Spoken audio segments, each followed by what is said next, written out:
Hey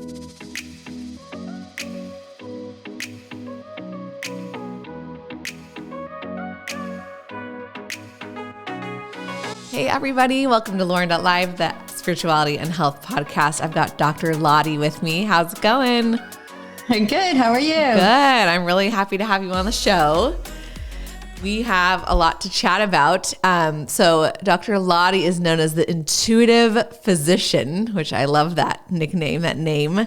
And she is a naturopathic medical doctor, an author, a speaker. She's had 2 near-death experiences, medium, ancestral healer. I mean, wow, we have a lot to chat about, and really cool. She was led to, you can tell us about this, but you were kind of, I don't know if it was channeled in or you were told to go into medical school and you got accepted at the age of 54. That's incredible. So tell us about yourself and how did you get into the medical field, but yet you have a spiritual, more natural approach? Yeah, it is a unique background story. Just to wrap it up quickly, because otherwise we're going to spend the whole hour just talking about the near-death experience. Sure. But I'll try and get through them in a shorter amount of time. But I grew up in Europe, in Sweden, which is in Northern Europe. And I moved to the United States when I was 21. I married an American. And my father was a general practitioner, and I was the 4th kid. I had 3 older brothers. My mom went back to work when I was 12, and she became a hospital floor administrator. But all my parents' friends were doctors and nurses. So I kind of grew up in an environment where they always talked about medicine. And I always wanted to be a doctor, but I didn't listen to my heart. I listened to my mind, which is what I tell people now. Don't listen to your mind. It's just going to tell you to not do something. So, stick with the heart and the feeling you have in your heart. So for many years, I just did not follow my heart. And I married an American. I went to school in Boston and graduated, became a programmer systems analyst, worked for IBM in Westchester County, New York, a very logical person. And then after I had my 3rd child, I hemorrhaged to death in the emergency room. So that was the 5th time I hemorrhaged. I was hemorrhaging for 3 days. I had gone to the ER and sent home. I went to the doctor, got sent home, and it was in 1992. So I guess they didn't do tests back then. I'm not sure why there were no lab tests or ultrasound or anything that could, show signs that maybe there was an infection going on. So I was just told, it was just a second lining that came out, from the birth. So after 10 days, I started hemorrhaging, and I hemorrhaged that day, the 11th day, the 12th day, went back to the ER. And this time, so here I am, this very logical programmer systems analyst background. I didn't believe in angels. I didn't believe in religion. I didn't believe in afterlife, spirit world. I thought that when you die, everything is black and that's it. And if anybody was going to prove something else to me, they would have to, prove that to me that could be true. So I didn't have any beliefs. And here I am in the ER, and I started hemorrhaging, large amounts of blood. And they called in all the people in the ER, so all of a sudden all these people, and they're tipping my table backwards. My head is going down. My feet are going up. They're trying to place an IV, the nurse on my left arm, and she can't get in, but that's because my veins were already collapsing because now I'm going into shock. And that's why if you go to the ER today, many times they place an IV and you just get, fluid water. Mm-hmm. And it's because if something happens to you, they have access to your veins. So now they can just inject the medication. But this is 1992. So there was no IV placed, nothing. I'm just lying there hemorrhaging. So as she's trying to put the IV in, the nurse on my right is quoting my blood pressure. And she yells out, 50/15, hurry. And at this point, I feel like I'm just falling, like I jumped out of an airplane without a parachute or in an elevator that just plunges through the shaft. And it is shortly after she yells 50/15 that I become aware of the fact that I'm dying. And it's very different from situations that you're in when you're thinking you're going to die. So this 3rd child was born between a 7.4 and a 7.2 earthquake. And my labor actually stopped. And we lived in Southern California at the time. And the earthquake was so bad that my labor actually stopped. And then I hemorrhaged after birth as well. And they kept me in the hospital an extra day. We lost all the power in the hospital. All the instruments were levitating off. They were holding me on the table. So that's how this whole thing started. And then now I'm hemorrhaging. I'm back in the ER. And it's now, so at that point during that earthquake I thought, oh my gosh, I can't believe this. We're going to die. Do you have that, your life sort of flashes before your eyes, or like people who have almost been in a car accident and they say, oh my gosh, I thought that was it. Right. But this was different because I knew that I was dying. It's like the knowledge that I was dying. And it was shortly after that I was just sucked out of my body.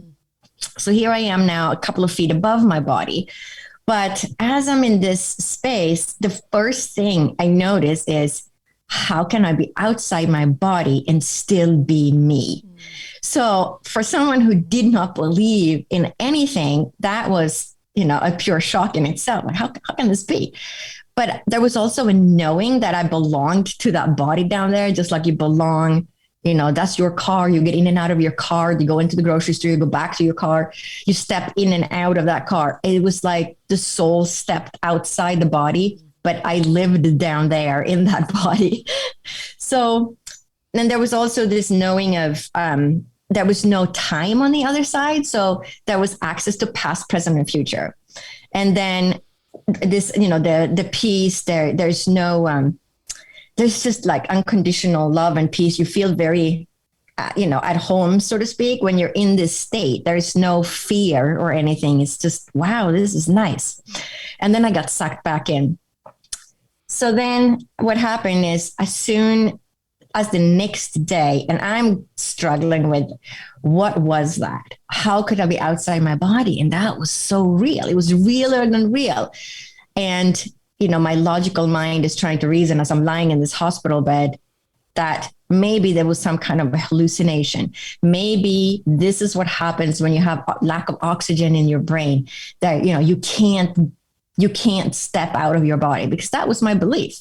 So I totally try to push it down and reason with that. And then I hear my sister-in-law in the left corner of my ceiling that passed away 10 days earlier from lung cancer. And she says, everything's going to be okay. And now I'm like, I'm hearing my sister-in-law. I thought I was outside my body yesterday. This can't be. Like, I'm losing my mind. I can't tell anybody about this because they're going to lock me up. I'm never going to see my children again. And there was this tremendous fear inside of me that, this just can't be. So then, with that, I started hearing the spirit world. And like a year later, my uncle passed away. And he was in Sweden and I'm in the United States. And it was my mom's brother. And he'd been sick for a while. It's like these people he'd had lung cancer for several years. And I had no idea, if he was going to die that year or 3 years from now. I had no idea. But one night I woke up and I knew it was my uncle at the end of the bed. And he said, I've transitioned. I'm on the other side. I just came to say goodbye. And I wished him well on the other side. And again, hearing all these things. And then I figured my mom was going to call me the next day and tell me, because it's her brother, but she didn't call. And I thought it was so strange. And, am I hallucinating? What's going on? And then second day went by, no call. Third day, my mom finally calls. And then she does her normal little chat of checking in. How are the kids? Like a good mom. And then finally, she says, I have something sad to tell you. And I said, yeah, I know. Your brother passed away 3 days ago. And she was just quiet. And she said, how did you know? And I said, he was here. So that's how it started. And then all the usual things that happen to people that have these types of experiences is my watches would start ticking, the television turned on, it's like all this electrical craziness. And it's almost like the polarities or something are changing as we're coming back into the body. So then I get really sick. So I'm really sick for the first year. And I have something called like bone marrow suppression. So I had a suppression on my platelets. I had a suppression on my white blood cells, my red blood cells. So I'm really tired and I get sick easily and I bruise easily. So that went on. And now I'm 2 years out of this birth, and I'm still, I'm hearing things and seeing things before they happen. And all that clairvoyance, clairaudience, and clairsentience starts coming in. And then I always joke that they didn't get the full effect of the first NDE, so they had to do it the second time. Oh my God. So I'm raising my kids, and if I put my knee on the floor, I get a big bruise on my knee just from tying my kids' shoes. Any little instance, I would get a bruise. And I would have pneumonia like twice a year, and I would switch doctors because I figured I'm getting better. I don't want any of those crazy medications. And I had pneumonia, and then I got worse and worse. And after 8 days on antibiotics, I went back to the doctor, and they said, "Why are you so sick?" And they took a blood test, and they came back in, and they said, "Do you have leukemia or AIDS?" And I said, "Well, I don't have AIDS." And I told them, I had hemorrhage to death basically. And I refused a blood transfusion unless it was absolutely necessary, because it was the AIDS epidemic back then. And people would get AIDS from the blood transfusions. And I had 3 little kids under the age of 6. And I said, if I can make the blood, then, let me make my own blood. And so I was basically sick for like 3 months right after my first NDE, because I didn't have any blood and my head would just pound. And I was lying under, wool blankets in Huntington Beach, California in July. Because I was so cold. My hands and feet were ice cold. So it took a good 3 months before I could even sit up. And then we had the whole thing with pneumonia, and it said, "Oh, do you have AIDS or leukemia?" And then now it's 11 months out, and I get pneumonia again, and it's May, and I'm living in California. So, the doctors were like, "Something is really wrong with you." But my husband's company had gotten bought, and he had taken out of jobs, and we were on that wait period of 3 months. And I said, "Well, we are getting insurance in July, and now it's May. I've made it through 11 months, and I'm getting better." As crazy as this is, I actually drove myself here. In the beginning, I couldn't even leave the house. It took me 6 months to even be able to leave the house and go get milk. So it was a very slow progression. And then now I'm 2 years out. And during this whole period where I'm bruising, I'm tired, I get pneumonia, I keep feeling like my body, my soul is separating from my body, and it keeps wanting to leave. And it's always like I'm holding on to it. No, you can't leave. You got to stay here. We got kids to raise. And at one point, so like many nights, I would just wake up and my head would be pounding because I have so little blood in my body. Take my head off the pillow and pull my legs up, just to, get more blood in circulation in my head. But so this night I wake up, my head is pounding, I take my head off the pillow, and that's it. I'm ripped out of my soul. It's just like gone. So there was no chance to hold on to it. And so the question, I struggled for a long time saying, well, is this a near-death experience? I wasn't in the ER. We don't have any scientific evidence to that's what it is. But now, after 30 years of researching this and speaking at conferences, it doesn't matter if it's a near-death experience or a spiritually transformative experience, because they're very similar, and it doesn't really matter, because it isn't what happened. It is what happens inside of you as a result of having those types of experiences. And there are people that have spiritually transformative experiences driving home from work in their car, and all of a sudden, like, the heavens open up or something, right? So these things can just happen to us because we are spiritual creatures. But during this second NDE, well, I just get sucked out of my body and I just tumble through darkness. There's no tunnel of light. And I end up what I call the mid station, because there was an awareness that there were floors above me and floors below me. Like, you go into a skyscraper and push, the 50th floor, and there's 100 floors in that building. So I have that awareness. But then as I sort of land in this place, I hear the most beautiful music. You can't make this music on the earth plane. And I spent days at the synthesizer. We had, probably over 200 sounds, trying to find at least one sound that came even close to what I had heard.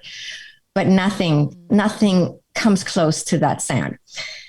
So I hear this most beautiful music. And what do I see? I see a log cabin. And I think this is so funny because people see fields of flowers, or they're met by their, their grandpa or their mom and dad. No, I see a log cabin. So I'm thinking the music must be coming from the log cabin. So I open the door, I look inside, it's empty. So then I look to my left, it's the same log cabin, just a mirror image of the other one. I open the door, look inside, it's empty.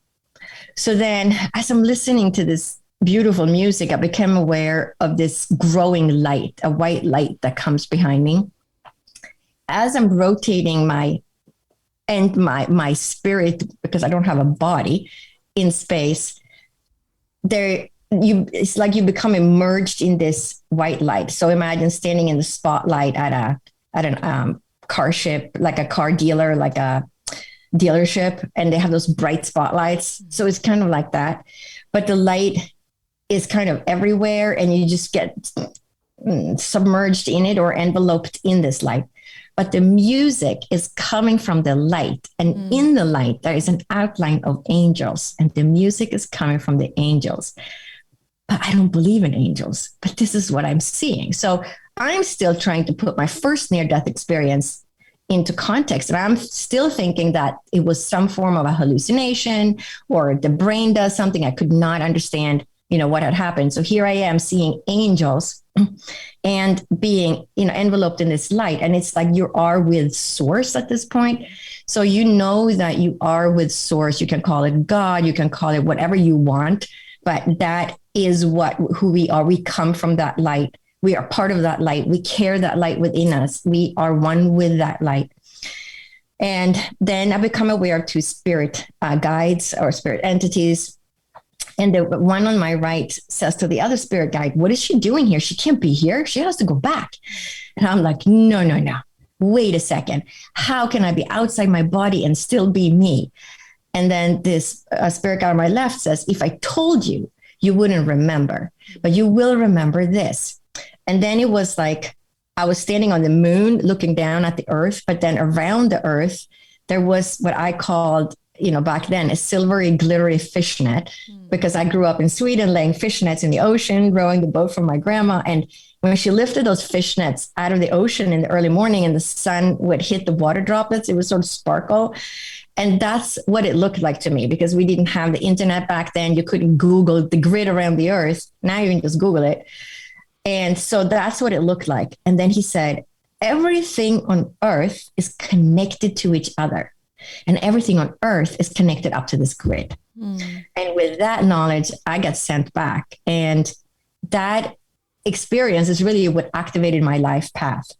So everything that I do now I understand the interconnectedness, working with people and, going to med school, and that how divinely we are interconnected to each other, both physically, emotionally, and spiritually. And, also through our ancestors and our own past lives. And it's just this big, spider web or whatever you want to call it, that's all interwoven. And we are all connected to each other while we're here on the earth plane as well. But after these experiences, I became more and more clairvoyant and clairaudient and clairsentient. And I started seeing things before they happened. And I would say to the kids, we're going to be in an accident and this is going to happen. And this person is sick. I got to call, your sister, my sister-in-law. And so it just became more and more and more. And after 12 years of getting these messages, and in the beginning, I would have to write things down because I figured that was just a deja vu. It was just a coincidence. It was just my mind playing tricks on me. And after, writing things down and things playing out and telling my kids about the accident, we're going to be in an accident. Sure enough, 10 days later, here we are. And all the things that played out. So now I started to understand that when I get those messages, though, that is the connection to the spirit world. And so to tie in how I ended up going to medical school was, so after 12 years of this, I now learned to trust in the spirit. And when I get a message, I better listen. So I was on the computer and I was looking to see if I need to go back to work. But at this point, I knew I wasn't supposed to be a programmer or working in technology. I needed to, work with people and heal people of some sort. So I'm on the computer and I find this school and it says Naturopathic Physician.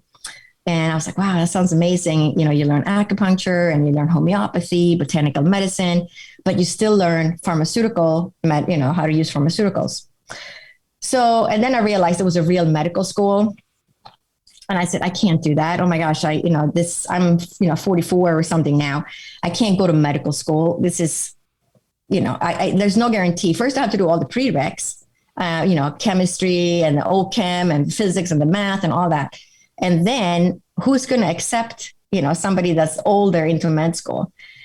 And then I closed the computer and I said, I'm just going to have to keep looking. I'll find something else. And as I'm leaving the living room and going to the kitchen, a spirit guide drops in and he gives me, 3 messages basically. And he says, you have to go to medical school and become a doctor. You have to become a naturopathic physician. You have to write 2 books. No, wait, 3. And you are to combine East and West, which is kind of like old and new, but that is what I understood is kind of naturopathic medicine because it's kind of old Chinese medicine mixed with new pharmaceutical medicine. And I'm to bring, messages to people and healing to the people. And I literally was enrolled in the prereqs within a week or 2. I was already taking my first classes and I didn't even have high school biology because I went to high school in Europe. And so I had transferred in as a sophomore to Boston University.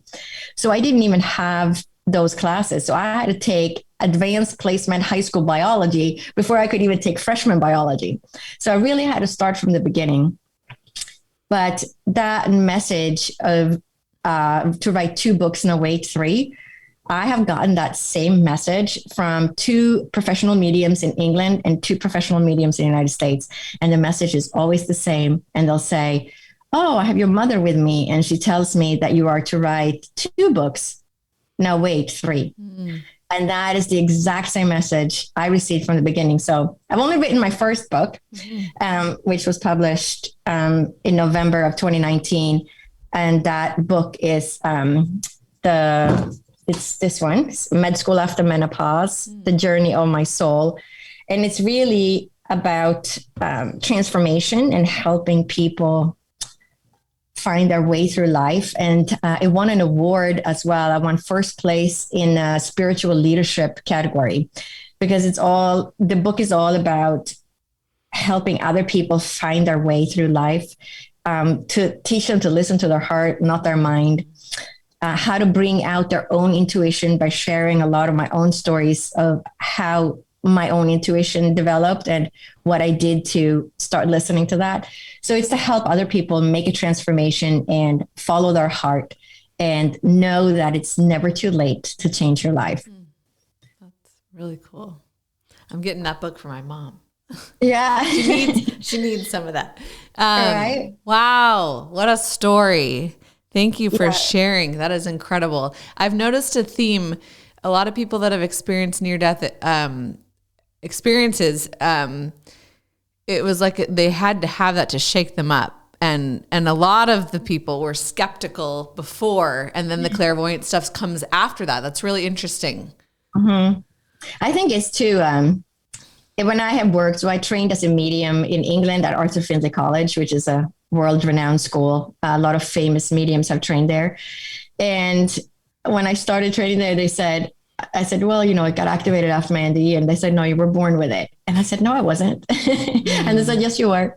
And then they said, start thinking back to your childhood. And then I was, realized that, oh yeah, I remember seeing the energy field around the flowers and telling my friend, look at the energy field around the flowers. And she'd say, what energy field? What are you looking at? Right. And the funny part is that now she's also a medium. So, but wow. it's what, I saw things around, I saw the aura around people. Mm-hmm. I would see spirits in the candle flame and things like that. But as a child, you think that everybody does it. And then you tell your friend and then they can't see it. And so you're right. Well, okay, well, that's not true then. Mm-hmm. So you stop sharing it. Right. So it was always there. But then, the scientific, I was raised in a very scientific household. And even though My dad had grown up going to Sunday school since he was 3. He never took us to church, but I was confirmed in Sweden as a Lutheran when I was 14. Everybody got confirmed back then. It was almost a sin if you didn't. So, but I didn't believe in any of it. I just did it because all my friends did it and I was supposed to do it, kind of thing. But I didn't believe in anything that was spiritual. I didn't believe in the afterlife or any higher power or anything. So that's incredible. Wow. Well, so, okay, now you have the mixture. I mean, you were kind of already did with the scientific and the medical and the spiritual. So how have you incorporated that in your practice? Like when you've seen people, do you get messages sometimes of like what's going on with their health? Like, do you get some clairvoyant information? Mm-hmm. Yeah. So it started, it's so interesting. So then I finally go to med school and I get to med school and I'm like, hello, spirit world, I'm here. And what now? Mm-hmm. And it's just finish your degree. I thought I had lost my mind. 4 years of just finish your degree, just focus on your degree, focus on passing your boards. And it wasn't until I graduated, I took my boards in August, and in September, all of a sudden, here comes the next phase. You have to go study at Orthopedic College. I met this woman who happened to be a medium at a conference who basically said, I'm a medium. I think I have somebody here that wants to get a message to you. And I was like thinking, there's no way she's going to be able to tell me anything. And this is right. I mean, this is only in 2016. And sure enough, she said, she proved that it was my mom and I grew up fishing in Europe and all of that. And 3 times she kept saying, your mom is telling me you have to go to Orthopedic College. And I'm like, I can't do that. I just graduated. I just took the boards. I'm getting my license in 3 weeks if I pass my boards, which I did.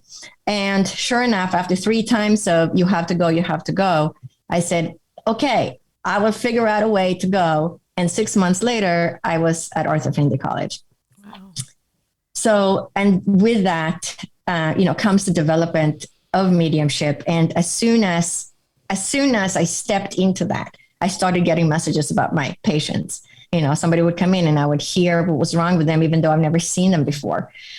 So, I started listening and following that and said, hey, why don't we do some labs on this issue? Because I'm here in the spirit world, even though there's really nothing that's would say for me to do that. Right. So that's how it started. And then I studied mediumship at Orthopedic College. And then I started working as a professional medium here in the United States. And then that then developed into a medical intuitive. So most of the things that I do now, I still do readings like mediumship, straightforward mediumship or psychic readings for people. But I do a lot of medical intuitive because I know that I incarnated as a healer. Mm-hmm. And I am if anybody knows numerology, I'm a life path 11, master life path number 11, which is basically you incarnated as a healer. Mm-hmm. And everything in my, my charts and numerology, that's what you're here to do. But now I understand also why I had to go through all of that, because there's no way I would have gone to medical school and become a medium and now work as a healer to help other people heal, whether it's physically, emotionally, or spiritually. So now I actually divide my time. I work as a physician 2 or 3 days a week, and I work spiritually with people 2 or 3 days a week, because it's the only way that I can incorporate all of what I have been sort of guided to do. And the interesting part is that, when you see or hear somebody and then you feel called to, that's the person that can help me. Like you just have this, you resonate with someone and that they got some information for you. And I often get those people as a medical intuitive. And sometimes people show up on my screen and I'll say, do you have this? Blah, blah, blah. And then they'll look at me and say, I don't know. Nobody ever told me that. And I said, well, do you have all these symptoms that go along with this disease? Mm-hmm. Because that's the medical training then comes in, because I'll hear the diagnosis. And then they'll say, yes, how did you know? And I said, I don't know, because that's why you showed up on my screen today. Yeah. So I work, on Zoom with these people. But it's fascinating because it's always something that many times it's something that are missed easily in the Western medicine. We think of Western medicine as, if I get sick, I'm going to go to the hospital or I'm going to go to the doctor and they're going to fix me. there are so many conditions that we really don't know how to fix, right? And you don't understand that until you go through medical school. And then you say, wow, I thought I was going to be so much smarter and that we would have answers to all these, conditions that people have. So Western medicine is really good at acute conditions. There, if you get, in a car accident, you have a heart attack, you go to the ER, chances are they're going to save your life. They're very good at saving people's lives and stabilizing a condition. But when it comes to a lot of other conditions, chronic conditions that people struggle with for years and they can be really sick, Western medicine is not that great. Yeah. And it takes somebody who knows both sides, the kind of homeopathy. You either have to have 3 different doctors, or you have to have an acupuncturist, a homeopathist, a naturopath, and a regular Western doctor to sort of get the whole package, because each of the physicians also are very specialized today because it's too much information. And so you become a general practitioner when you go through medical school. So I'm considered a general, PCP practitioner here in Arizona, even though I'm a naturopathic doctor, because we're trained to, well, if they have this condition, then you send them to a specialist, right? Because then, or the ER or something. But the chronic conditions are not easy to diagnose. And we often don't have good tests for a lot of things. And people think that, if you see a test, now we have the long COVID, people who were super healthy, and they might only be in their 30s and they were super healthy, and all of a sudden they have COVID and now they're so sick they can barely even work. And then they go to the doctor, they run the blood tests, and then the blood tests come back normal because we don't have the blood tests for long COVID yet. We don't even know what it is that we're looking for. Right. And people they come down with weird symptoms. Like, they start getting dizzy, and they start having, there's an influx of people who have postural orthostatic tachycardia or POTS that have had COVID. Or, there's things that are rising to the surface, so to speak, but it's helping because people don't really know how to treat many of these conditions. But now, because of COVID, hopefully we'll get more research money. But many times when people show up to work with me when I work as a medical intuitive, there's always something that somehow I know about, because that's why they were guided to see me. And it will always be some obscure condition. And I think that's also the incarnation of growing up in a family with a dad who was a general practitioner. My dad really cared about his patients, and he was always talking about medicine, or this person has this condition. I wouldn't know who it was because it wouldn't say the name, but a woman has this condition. And, it's not what other doctors are thinking. It's something different. And so I grew up with all these conversations of sort of thinking outside the box, and then my own unique journey with healing and working with the spirit world. So now when I work as a medical intuitive, I actually work with my spirit guides. And I think many times it's my dad that comes in and says, oh, no, it's not that. Because they know everything on the other side, right?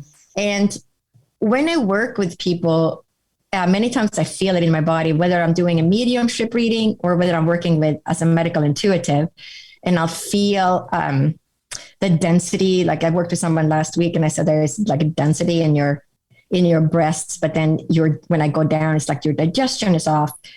And it's almost like you either had breast cancer or you're going through like breast cancer, because there's some drug that's making me feel toxic. But there's also a density in your breast. And she had like a precancerous condition, and she was given like a chemo tablets kind of to help with that condition. So it's really interesting so that's the spirit world, because the spirit world will put the feeling in my body, whether I'm working as a medium or if I'm working as a medical intuitive. And it has come together and become integrated, because now I understand why I had to go to medical school, because I needed that knowledge to work with people spiritually so that I can help them find treatment, in their state, or find the right doctors, because many times people don't even know how to get treatment. And there are times I say, no, you actually need surgery, but you need a very specific surgeon to treat your condition. And sure enough, like they'll email me back and say, this is amazing. I've been sick for 15 years. And now I had surgery and it's been corrected, and I'm having a life for the first time. And it's just heartwarming. It's just, and it's interesting because I think when we come to that point where we've been sick for many years. We've been around the block. We've tried everything. We don't know where to turn. Where do we turn? We turn to somebody like a medical intuitive or somebody for spiritual help because we don't know how to. We've exhausted the Western medical treatments, right? So to me, it's just, now I understand why I had to have the experience, why I had to get the degree, because that is my path. And now, have learned that I'm a healer. So just helping people heal spiritually, energetically, emotionally, and physically by combining all the different trainings that I have. Wow.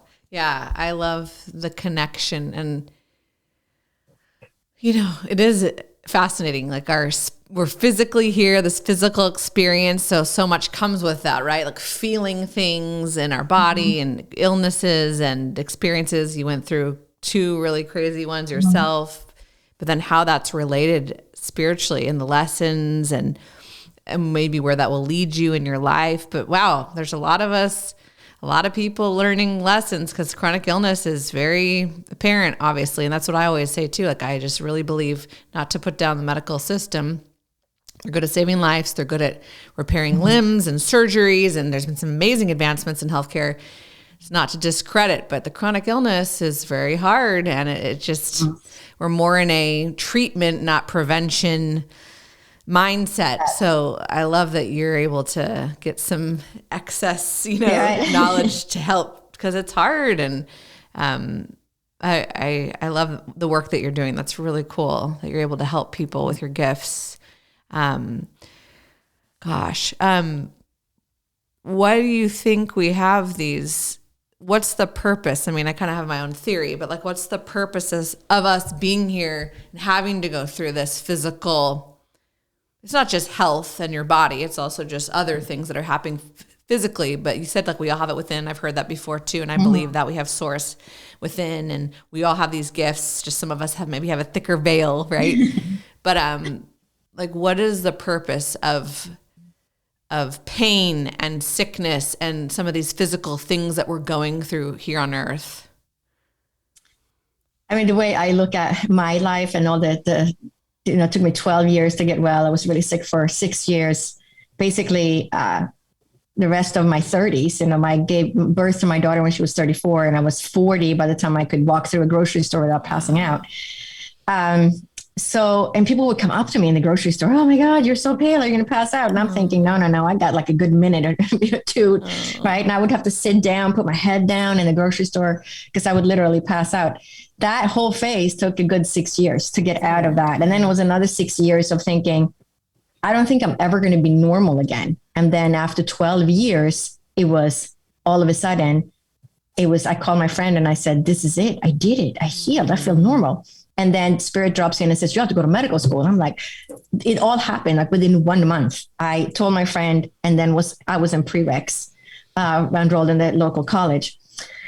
But I think that the reason, when you look at why I talk about it in my book and I say, imagine you're sitting up there in the spirit world and you're thinking, well, I'll take, use my like sticky notepad here. I'll take this ticket and, I'll stick it on me. And I was like, I'm going to be sick for a while. And then, I'm going to marry the wrong person. So I'm going to end up in a divorce and I'm going to have, I'm going to have all these other issues.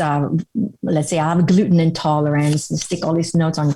And then finally you're like, oh, this is going to be so easy. And you collect all your sticky notes, you put them in your little backpack, and then you fly down into earth and you fly into the womb and you're, okay, I'm here. Now you don't remember this little backpack of all your sticky notes that you said was going to be so easy to solve here on earth. So as you go through life, you pull out these sticky notes. So let's say you got this sticky note and you're thinking, wow, I really married the wrong person. And, I gotta get a divorce. This is not right. You get a divorce and then you're like, okay, I did that. Let me take my sticky note off. It's not coming off. So now you marry the second person. And then you realize that the second person you married is the same kind of personality as the first one. So you are still stuck in that energetic loop. You have not resolved that problem. You divorced, but you didn't understand why it was wrong, right? And so you go back and you repeat that pattern again. Some people repeat that pattern 3 or 4 times until they finally figure out, oh my gosh, each person has been the same one. Then they get rid of their sticky note, and then they can rip that up, and they go on, and now they have another sticky note to resolve, right? Now they're dealing with maybe physical issues.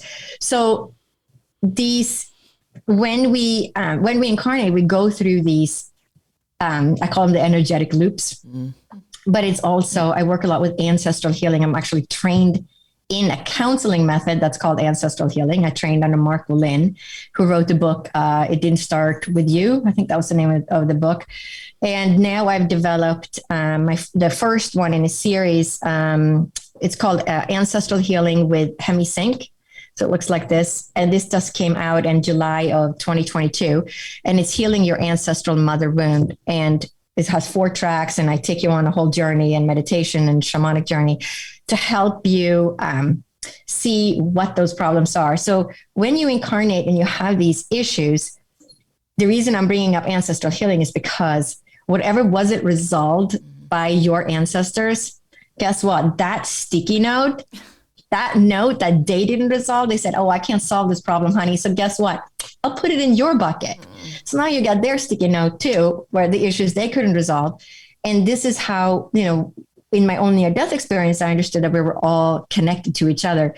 But now I understand that on a way different level, because you see when you work with it and you work with people and you work as a healer or a physician, you see the patterns repeated. And I worked with people spiritually.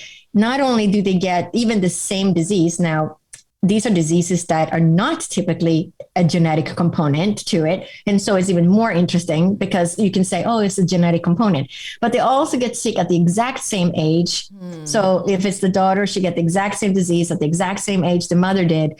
Her father dies when the mother is 40. She has a divorce when she's 40. So they're both left by their men in different ways at the exact same age. And all these patterns, they just repeat within the families. And so as we, when you start looking at the big picture, we incarnate into these soul families. And then we'd say, well, I'll take those sticky notes or whatever tickets, maybe that ticket of marrying the wrong person is number 363. So you say, I'll take 363. And then I'll do number 435 for the gluten intolerance. And you put all these little things in your bag. And then as you're going through life, you're thinking, why am I in so much pain? Why is there so much suffering? Where am I ever going to get well? Or is life ever going to be good? But if you look at it, take a step back and say, okay, so I incarnated to have these experiences. And eventually when I look back, I'm going to understand the growth that came from these experiences. So I would never have become a physician. I would never have become a medium. I would not be working to help people heal today, physically, emotionally, and spiritually, if I hadn't gone through all those terrible years of not even being able to stand up and cook for my children. I had a stool in the kitchen because I could not stand up long enough to make pancakes for my kids. I had to sit on the stool like my 90-year-old something grandmother, because I would literally pass out if I didn't. And I was, thinking, what is this? This is the rest of my life now. I'm going to be a sick person. But I always tell people nothing lasts forever. And just in the end, just use everything that you have as a resource to heal. Also, I just want to make a point of, many times I get people saying, well, I'm very spiritual, I can heal this. Yes, but why would you use everything you have in the physical world? Sometimes you need a medication. It might even be a pharmaceutical medication, right? Or it could be homeopathy or botanical medicine. But use the things that are available to you in the physical world, because your body is in the physical world and needs physical things, help from the physical world to heal it. And then you have to work on it energetically and emotionally and spiritually as well. Because we aren't just physical creatures, but we also aren't just spiritual creatures. We are a combination of a physical, energetic, spiritual creature. And so you have to kind of work with all those different modalities and to create healing on all the different levels. Nicely said. That's true. Because you don't want to discount spiritual. We don't want to discount the physical. Like we're here. This is it. This is part of it. And they work together. What are some, because there are a lot of people that struggle with things, even if it's not something like yours, it's more extreme, but just things that are, just disruptive in life or whatever it could be. It doesn't even have to be health, but like, what are a few things that people like me could do that don't necessarily have access, or, well, you have access, but we're not getting the messages coming through perhaps, but we're interested in that. What are some things that we can do to like pull in some good energy or try to heal energetically, like improve, to help us with the physical world, the balance? Yeah. I mean, spiritually, the best thing you can do is develop a meditation practice. And even if it's, 5 minutes a day in the beginning, and work up until you can meditate 30 to 60 minutes a day. And everybody, when I work with people, they say, oh, I can't, my brain just keeps going. And I think of my grocery list. Everybody does that. Even, spiritual people, even I have a grocery list coming at me sometimes.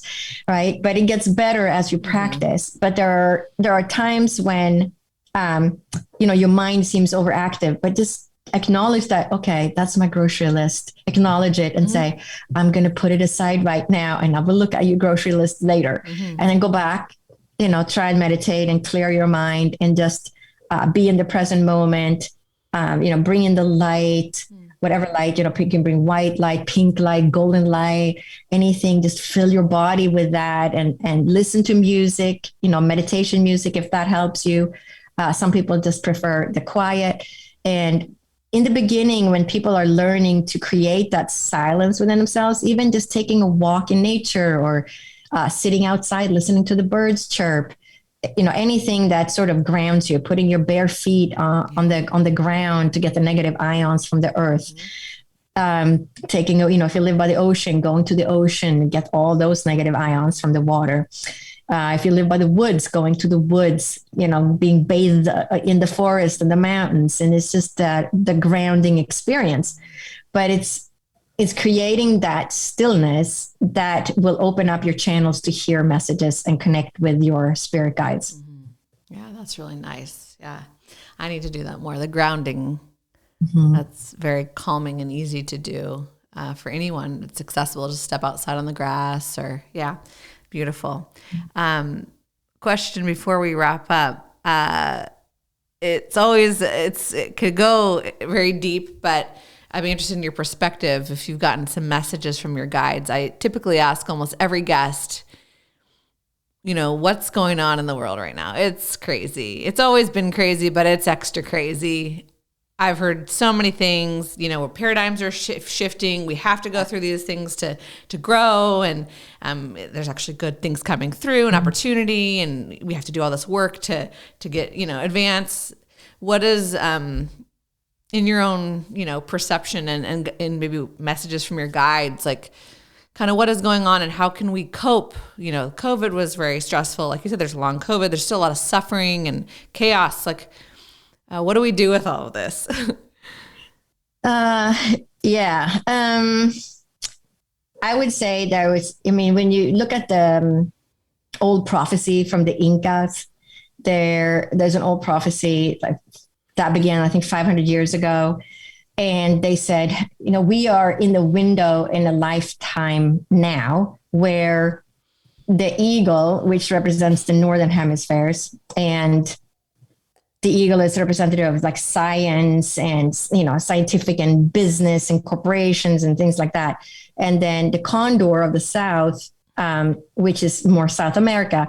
So the eagle is representing the mind and the condor is representing the heart, because it's different, the northern and the southern hemisphere of the earth. And according to this old prophecy, we are in the window time right now where the eagle and the condor will fly together.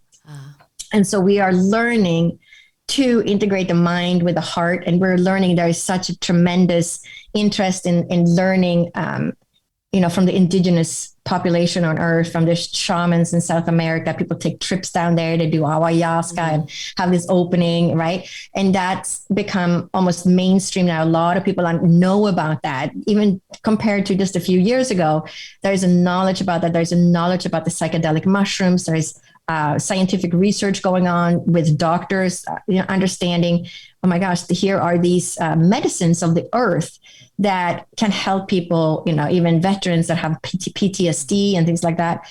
And they have a session with, ayahuasca or these mushrooms or something. And then basically they heal because there is this window of spirituality that opens up. And that, I would say, we are learning to work together, on the planet itself. And there's been so much greed, there is this divine feminine, and I talk about it in my book, at the end of the book, the divine feminine that is rising. But the way you look at that is the world is just made of greed and economic power, and each nation, competes for economic power. And then within each state, within each business, within each individual, there's this big competition of creating wealth and, ownership and power versus, we're working with our heart and creating compassion for each other.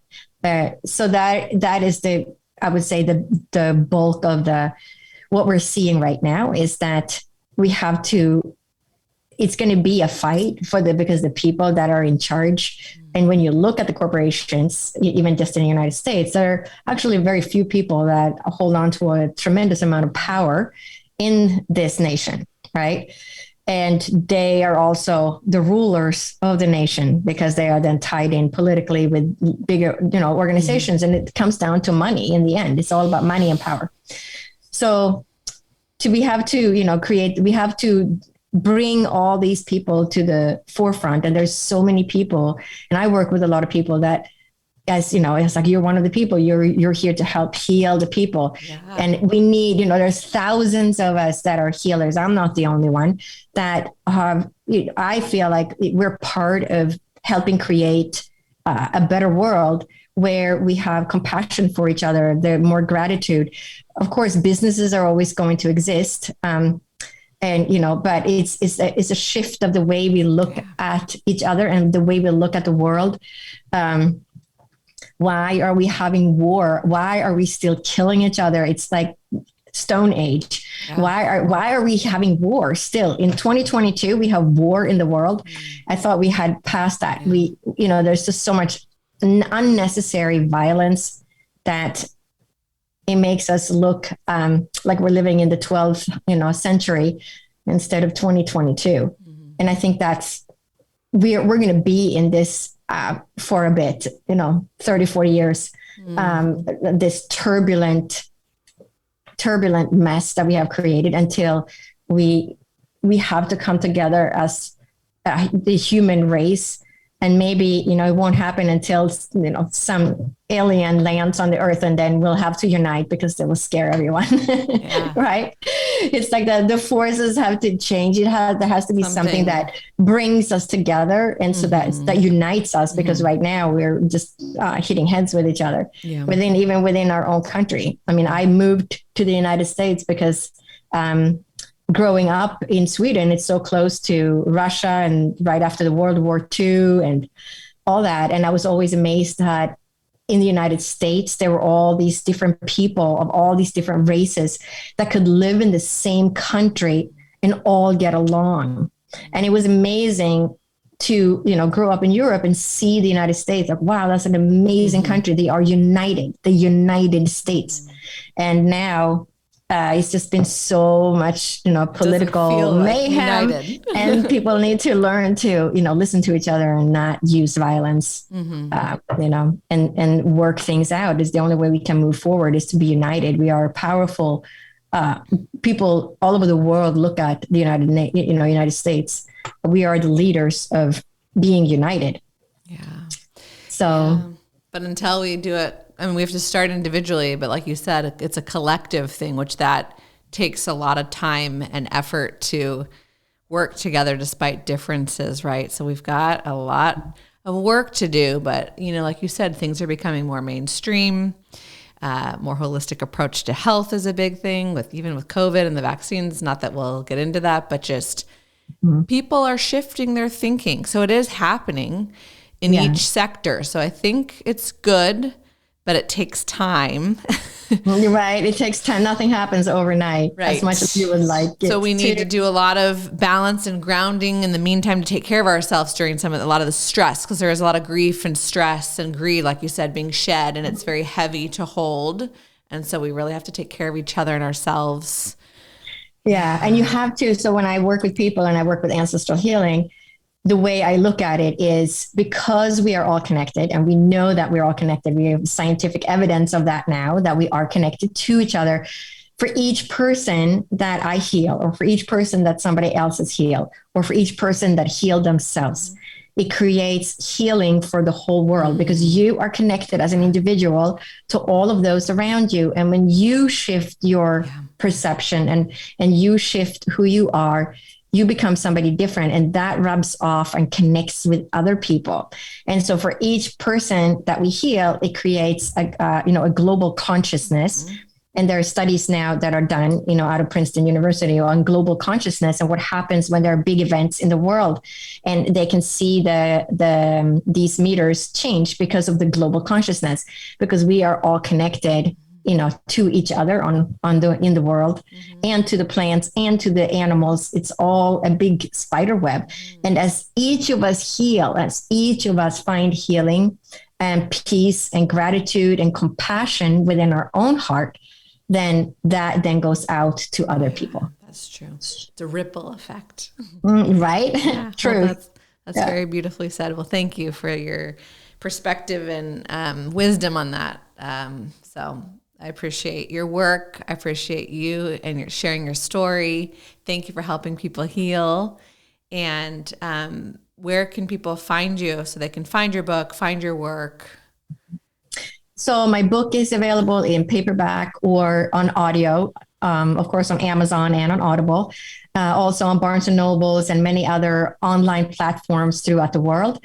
And my websites, I have two websites. One is called divinespiritualessence.com. And there you can book sessions with me as a medical intuitive or a medium or psychic, readings, whatever, or ancestral healing as well. I do a lot of that. And then I have my Dr. Lotte, DRLOTTE, which is, the two websites are connected, so you can go from one to the other, but that has more about what I do medically with people. And then from the Divine Spiritual Essence, you can also find my ancestral healing, Healing the Mother Wound, which is a collaboration with HemiSync, if people know about HemiSync.